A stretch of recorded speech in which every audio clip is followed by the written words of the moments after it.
watching BBC News. These are the latest headlines in the UK and around the world. Opening up Christmas for thousands. New government advice says people with COVID can stop self-isolating up to 3 days early in England if they are testing negative. But widespread disruption to rail and other public services are blamed on COVID staff sickness and self-isolation. Ministers in Wales and Northern Ireland meet today to consider a range of new COVID measures. New restrictions were announced for Scotland yesterday. Israel plans to become the first country to roll out a fourth dose of COVID vaccine as it prepares to deal with the Omicron variant.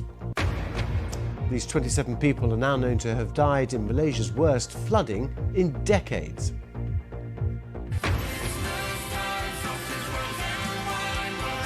Also aiming for a record fourth Christmas #1 in a row in the UK charts, Lad Baby teams up with Elton John and Ed Sheeran.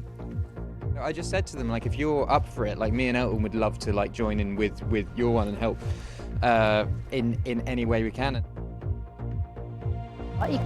Said the bank was well prepared.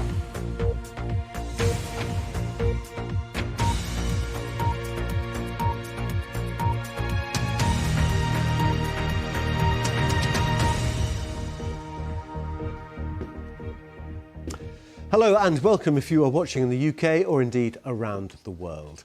People with COVID in England can now stop self-isolating after a week following 2 negative lateral flow tests, effectively opening up Christmas for thousands of people.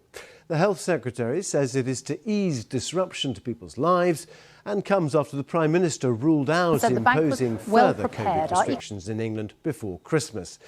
Well, it comes as leaders across the world reinstate coronavirus restrictions as the new Omicron variant continues to spread. So, from today in England, self-isolation for those who have tested positive will be cut from 10 days to 7 as long as they receive negative lateral flow test results on day 6 and 7 of that isolation period and have no symptoms.